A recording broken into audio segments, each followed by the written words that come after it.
pada hari ini. Hamba bertandang dari Gunung Ledang, berdiri di sini bukan hanya ingin dipandang, membawa harapan seluas bendang, ingin menyemai kesedaran buat sidang. Assalamualaikum warahmatullahi wabarakatuh. Selamat sejahtera, salam muafakat. Marilah kita bersama-sama menjalinkan kasih sayang antara kita. Hadirin yang saya hormati sekalian, benang emas, benang suasa dibawa dagang ke jalan Telawi. Rakyat pengasih berbudi bahasa mendorong keharmonian Ibu Pertiwi. Negara yang harmoni mempunyai masyarakat yang penyayang dan berbudi bahasa. Itulah maudhu bicara saya pada petang ini. Keluargaku yang dihormati sekalian, sebelum lidah lebih petah berbicara, sebelum nafas terus dihela, izinkan saya memberikan definisi maudhu saya pada petang ini. Menurut Tun Dr. Mahathir bin Mohamad, masyarakat penyayang merupakan satu sistem sosial yang mementingkan masyarakat lebih daripada kepentingan individu.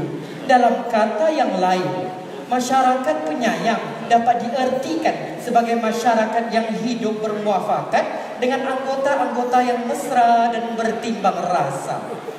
Semestinya, masyarakat yang penyayang akan mengamalkan nilai-nilai positif dalam kehidupan mereka. Sebagai contohnya, berbudi bahasa. Menurut Kamus Dewan edisi keempat, budi diartikan sebagai kebajikan, manakala bahasa pula diartikan sebagai sistem lambang yang digunapakai sebagai alat perhubungan untuk menghubungkan sekelompok masyarakat. Dapat disimpulkan budi bahasa bermaksud tingkah laku ataupun perilaku yang harmoni sewaktu kita berkomunikasi. Dalam sebuah negara yang mempunyai masyarakat yang penyayang dan budi bahasa akan menjadi satu akar yang mencengkam kuat dan akan menumbuhkan pucuk negara yang harmoni. Ulasan tanah yang saya hormati sekalian, negara kita, negara Malaysia berbilang bangsa, rakyatnya multiracial, Melayu, Cina, India, Bumi Putra, Sabah dan Sarawak. Walaupun kita mempunyai bangsa yang berbilang, tetapi kita masih dapat mengecapi keamanan sejak kemerdekaan sehinggalah ke detik pada hari ini. Kesepaduan yang telah kita kecapi sekian lama telah menghasilkan masyarakat yang harmoni dan seimbang dari segi jasmani, emosi, intelek dan rohani, serta masyarakat yang bersama-sama bekerjasama mencari kejayaan demi kejayaan untuk negara. Kekuatan inilah yang telah kita gunakan di dalam negara kita sebagai pendinding yang kukuh daripada dijajah oleh kuasa-kuasa ataupun musuh-musuh negara. Masyarakat yang penyayang, masyarakat yang bersatu padu tidak dapat dipisahkan. Bagaimana mereka tidak dapat dipisahkan? Masyarakat yang bersatu padu pastinya mengamalkan nilai kasih sayang. Seandainya dua insan tidak berkasih sayang, bagaimana mereka hendak bersatu padu? Betul atau tidak warga dewan sekalian? Sutawa yang saya muliakan, sayangnya pada hari ini segelintir masyarakat melawan dan kasih sayang yang telah lama. Perpaduan itu merupakan kunci keharmonian negara kita. Wahai umat manusia yang berada di hadapanku, janganlah kalian memusnahkan kunci keharmonian tersebut kerana sukar untuk kita membina kunci tersebut. Mungkin masyarakat yang alba, mereka tidak mengetahui kearifan ayahnya hanya bekerja sebagai nelayan. Oleh itu si Tanggang menyimpan hasrat di dalam hati untuk menjadi seorang yang kaya raya. Apabila si Tanggang mencapai umur remaja, dia meminta izin kepada ibu dan bapanya. Wahai ibu, wahai ayahku, izinkan aku untuk bekerja di laut mencari rezeki. Ayah dan ibunya agak keberatan untuk memberi si Tanggang keluar dari rumah. Tetapi si Tanggang tetap dengan pendiriannya. Dipendekkan cerita, pada satu hari Tanggang telah menjadi nahoda yang berjaya. Dia telah dikahwinkan dengan seorang putri raja. Si Tanggang kembali ke kampung halamannya untuk berdagang. Berita tersebut sampai kepada ibu dan bapanya. Ibu dan bapanya sangat terujal. Ya Allah, anakku pulang ke kampung. Aku sangat rindu akan anakku. Aku ingin bertemu dengan anakku. Lalu si ibu dan bapa si Tanggang bertemu dengan si Tanggang di kapalnya. Malangnya tuan-tuan dan puan-puan, apabila sampainya ibu dan bapa si Tanggang tersebut di kapal, si Tanggang mengherdik mereka. Si Tanggang berkata, aku tidak ada ibu bapa yang miskin seperti kalian. Aku tidak pernah ada ibu bapa seperti kalian. Ibu bapaku telah lama mati. Istri si Tanggang yang mendengar ucapan-ucapan Tanggang tersebut turut mengherdik ibu bapa si Tanggang tersebut.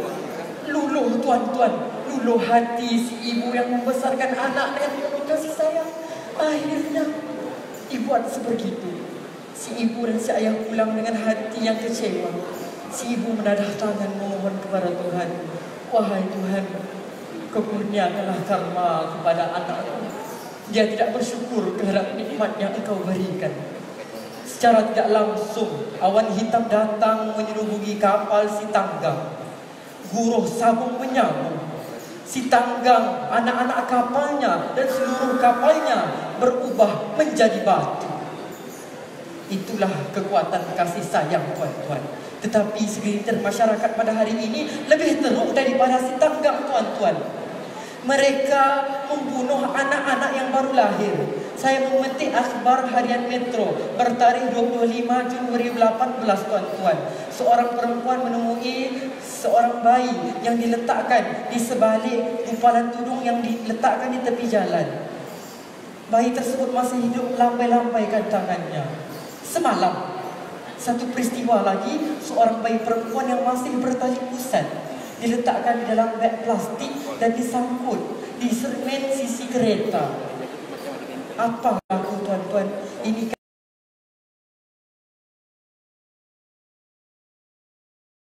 sekali kejam, sungguh kejam insan yang berbuat sebegitu. Tuan-tuan dan puan-puan, saya ingin mengajak tuan-tuan dan puan-puan agar menghayati prinsip rukun negara yang kelima, yaitu kesopanan dan kesusilaan. Masyarakat haruslah mengamalkan nilai-nilai murni yang sangat bersopan santun. Seandainya masyarakat bersopan santun, maka akan terjalin kasih dan sayang. Seterusnya, saya ingin mengambil semangat tuan-tuan untuk merealisasikan cabaran wawasan ke-20, cabaran wawasan 2020 yang ke-7, yaitu membina masyarakat yang penyayang. Sanggupkah tuan-tuan bersama saya? Sanggupkah tuan-tuan bersama saya? Sanggupkah tuan-tuan bersama saya? Yang kulit itu undi tuan-tuan, yang merah itu saga, yang baik itu budi, yang indah itu bahasa. Dengan lafaz yang mulia, saya melakukan tirai pidato saya. Wabillahi taufiq wal hidayah. Wassalamualaikum warahmatullahi wabarakatuh.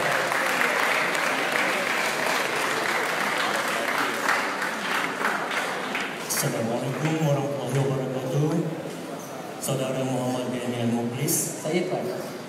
Soalan saya, pada pendapat anda, melalui slogan Bahasa Jiwa Bangsa, bagaimanakah bahasa dapat menyatukan bangsa Malaysia?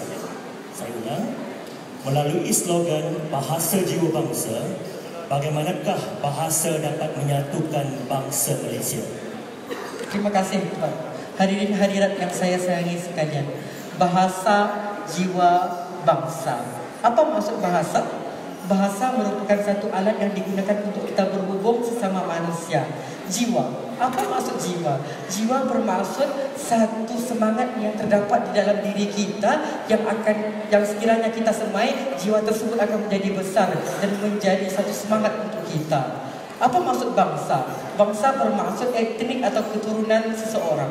Bahasa jiwa bangsa, Seperti soalan yang diajukan oleh Tuan Hakim, bagaimana kita ingin menyatukan masyarakat yang berbilang kaum di Malaysia dengan bahasa.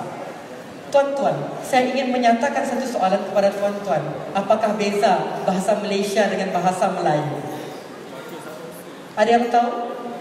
Tidak mengapa, saya akan jawab.